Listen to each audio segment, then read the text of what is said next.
kiri ekyo Sheikh waffe atu Sheikh Dr. Jabir yatusomesa fiqhi akati niwajja wabirawo embeera mu class twali Madina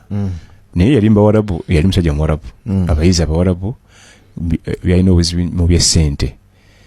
nebibawanvuwako nnyo byali mu family kati Sheikh najja lumu nga bombi basoma mu class ba Luganda nayagala babuulirire sente zibamaliramu bwereere temutingana temubbongana natuletera kisa ey'abamashekhe min as-salaf salihin babiri mbaatusooka abalongofu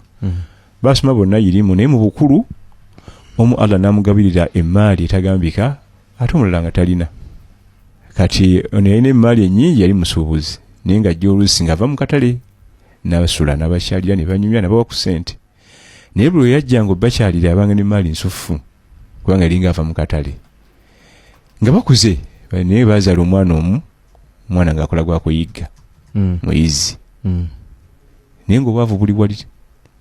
kati omukyala n'azimba idea n'agamba munne nti naye ffe tulifiira mu bwavu ono munno buli wajja wano aba n'ekkutiya ya ssente lwaki tetumutta ntuzitwala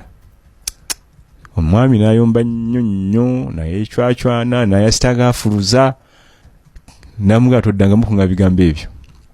newayita ebbanga nakimuddamu newayita ebbanga n'agenda nga amugonza omutima naye omugenyi bwe yajjanga yasulanga mu bedroom ya mwana nga bwebasula n'omutabani kati ate omugenyi yalinga alina programu zagamba omutabani abakadde obakaddiye njala kuyigiza busuubuzi kati gwe n'okujja famire mu bwavu naye njala kutandika nkwe ku ssente nankani lwe yalina omuwa ssente atandika okusuubula naye bano ddiru yalina okutuka nga bagenda kumutemula ekiro kaakati ekiro yayita omutabani najja kuwuliribwa omugenyi jukira oba omugenyi babalawo bwazi tebubaawo kaakati ngina kuwa ssente bwe ziti ojatandika nekino osange mu challenges neguma n'atandika omunyola bizinesi we zitambula kati okwambu yali yayizze yali akooye tone tumubba omwana ono nayererejja n'ayogera kumbuli yebasedda obitegedde kula atamuddamu obitegedde nga tamuddamu omukebirako nga yebasedda kati ng'akaliri katini kati abasajja ab'eddiini baba baddiini nalabanga omuzi kusamuga yagenda ku buliribwo aba mukooya ye n'akyusa n'agenda ku buliribwo oli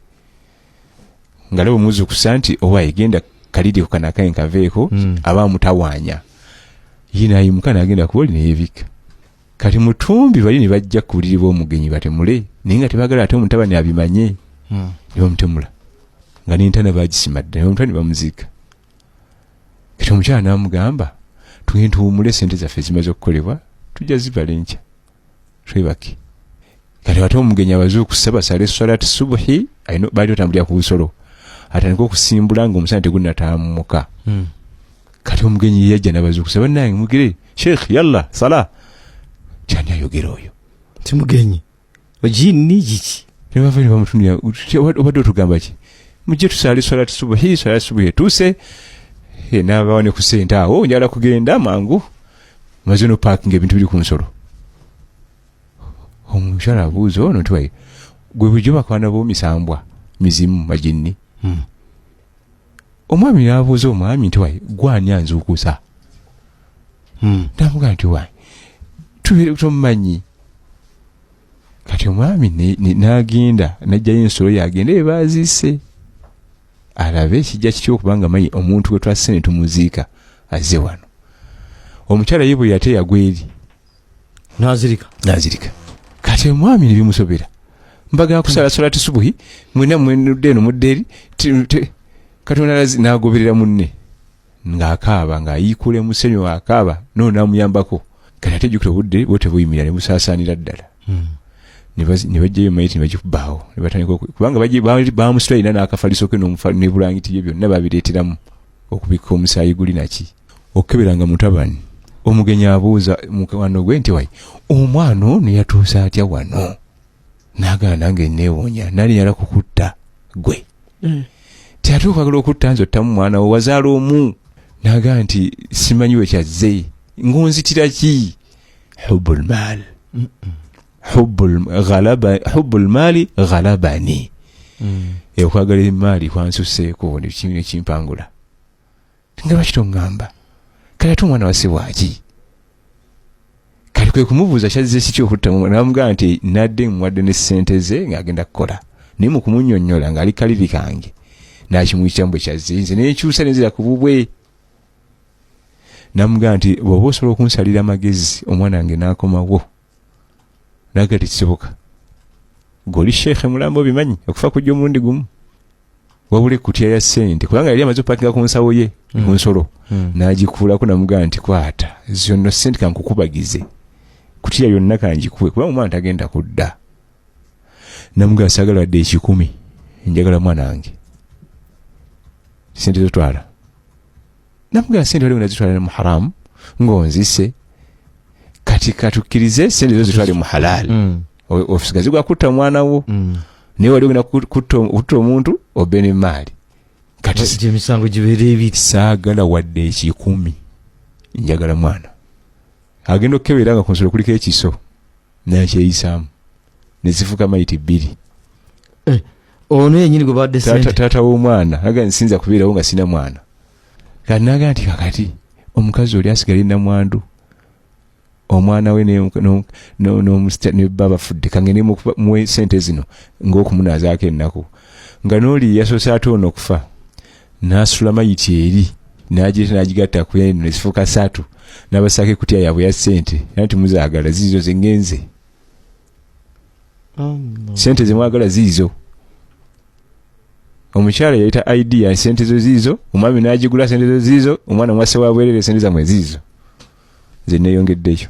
nagenda natuwandikira mu kitabo yali mumanyi wa yirimu byalaba mu bulamu bwe era nawandika nti gy'okoma okwagala essente nolowooza nti ojja kuyita mu musaayi zirya n'ekikumi oyinza obutakirya baayiwa omusaayi tebaalyako wadde 10